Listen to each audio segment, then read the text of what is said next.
Howdy ho, my little muffins. Today we're going to talk about the Alpine home plan. I'm an interior designer and general contractor, and I designed this home. And I'm going to walk through the plan and tell you why I made the decisions I made and how I made this home accessible, aging in place friendly, and universally designed.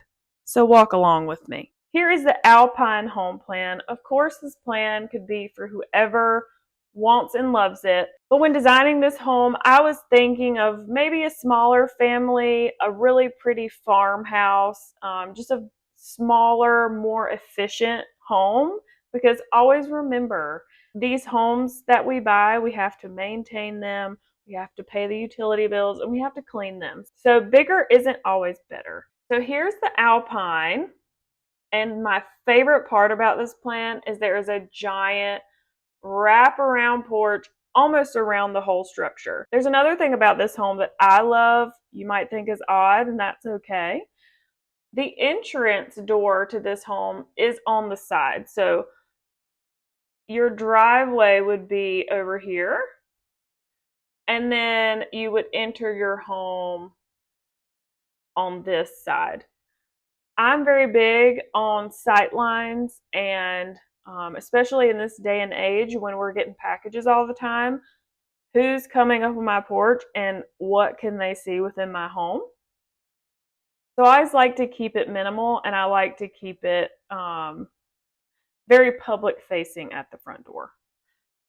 So at our front door here, when you walk in, our sight lines look like this. You can see the entire great room, if you will. It's an open concept floor plan, again, because that's what's best for accessibility and wheelchair users or people with walkers or people with special needs.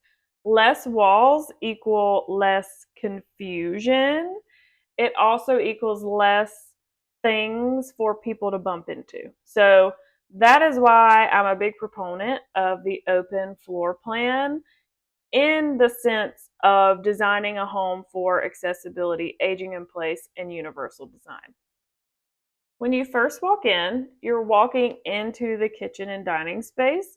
So this is a U-shaped kitchen. You have your refrigerator, your stove, sink, and dishwasher here. So we have our kitchen triangle, which is important for the kitchen to function effectively. So we have a U-shaped kitchen with a peninsula and overhang for 3 bar stools here, directly adjacent to the dining room. Now I'm just showing a 4-person round table. You could absolutely fit something different in here if you wanted, a larger rectangle table that will absolutely fit. However, I just put this in because that's what I liked. Okay, and then ginormous living room. So I'm showing a sectional, chair, table, ottoman. You can fit way more than that in this space. This is an almost 19-foot by 13-foot space. So you've got plenty of room for however you want to lay out your living space. And then we have a little bump out here for millwork, for storage, for your TV. You could put a fireplace there if you wanted to. I really like to make my plans as flexible as possible because someone in Florida probably doesn't want a fireplace in their home. However, someone in New York probably would want a fireplace in their home. So this makes it flexible for whoever is, oops, come on girl, for whoever is using, for whoever is building the plan. In all of my plans, I like to include a wellness room and a flex room. However, this plan does not include a wellness room. If you're new here, a wellness room is a room with a lot of windows where you can really soak in nature if you're not able to get outside on your own. In this plan, I really wanted to focus on efficiency and keeping the cost and square footage down. So the open living space kind of doubles as your wellness room because you have tons of sunlight streaming in there. And you also have this giant wraparound porch. So I felt that that was enough connection with nature in this plan without adding a whole other room. Again, we have to have our turning circle, so there's plenty of space for a wheelchair user to maneuver throughout this plan. This takes you to the primary bedroom. This takes you to the laundry slash mudroom. So we have our washer, dryer, hanging rod, we have a sink and storage all within this mudroom. And then there's a little bump out here that you could choose to put furniture there. Or if you are a wheelchair user, this little bump out just makes it a lot easier for you to use the washer and dryer in your chair and maneuver around. So think about being in a wheelchair, trying to transfer clothes from washer to dryer. Then you've got your clothes basket full of clothes to fold, and then you've got to turn around and, you know, put them away, right? So this just allows extra space for a wheelchair user. Beyond the laundry space, we have a flex room. Now, this is a smaller flex room, again, because I wanted to keep this home plan really efficient. However, this room could be used in a lot of different ways. So some examples are an office. That's how it's set up now. You could do a playroom. You could do like a yoga workout room if you wanted to. You could do a reading room, or you could do a caregiver suite. If you had a caregiver that was coming in and staying at your home, you could put a bed in here easily and have this be their own space. You could also turn this window into a door and they could have their own private entrance. All right, now moving into the primary bedroom, giant space. Okay, this is a 20 by almost 14 space. So you have plenty of room to maneuver around this bedroom if you were in a wheelchair or needed assistance. Here is your entrance to your primary bathroom where we have double sinks, storage, and here is your roll-in shower. Again, no door. I like to keep as many barriers. I like to be as barrier-free as possible. So this is a roll-in shower with no door. Here is a bench if you need to sit down. There's plenty of room for your wheelchair turning circle.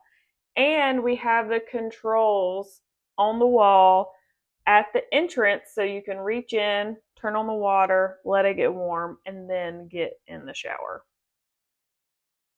Okay, beyond the sink part of the bathroom, we have a toilet room. Now, you may say this is not accessible, and I will disagree with you because this toilet room, you're correct in saying it's not accessible because it's not. We can't do our 5-foot turning circle in this room. We can all agree that these rooms are small just for a normal person. So if you have a special need, or especially if you're in a wheelchair, you're not fitting in this room. But the cool thing about this plan is I have designed it to be conducive to what you want today, right? You might want that toilet room today. That's important to some people. However, in the future, you may need help getting on and off the toilet, or you may be in a wheelchair and you need room to transfer from your chair onto the toilet. So the cool thing about this plan is I have specifically put in my drawings to run the floor under this wall here. And if in the future you ever needed a fully accessible plan, we would come through and take out these two walls to here, okay? And then it would be accessible. So here's a better idea of what that would look like. So if this was the case, you now have plenty of room for your turning circle. You've got transfer space, you've got space for a caregiver if needed, and now your bathroom is accessible with just taking down those two little walls. Okay, and then through this corridor here, you have your primary closet, which is a very large walk-in closet. Of course, we have our turning circle ability. But the really cool thing about this closet is I've included safe storage. So in the plans, there's like a small 3-foot tall door. You could change it however you want. But it's simply to put a safe in. You close the door, hang your clothes in front of it, and then you really don't see it. So you can choose to use this however you please. So I thought this is a pretty cool feature to include. Okay, and last but not least, once you go past the dining and the kitchen, there's a small hallway here where we have a hall bath. This bathroom is not accessible, okay? Not accessible, okay? We continue down the corridor. We do have room for our turning circle here, and then we have 2 more bedrooms, closet 1, closet 2, at the end of the hallway. So the whole plan is accessible minus this one bathroom. And in my mind, I thought that was okay because the primary bathroom is accessible. And that, my friends, is the Alpine home plan. If you're interested in this plan, you can find more information at www.goat-homes.com. Go to the Home Plans tab, click the Alpine Home Plan, and you can see all of the information, including renderings of this floor plan. Let me know if I missed anything. Let me know if there's any questions you'd like me to answer that I didn't today. Talk to you soon.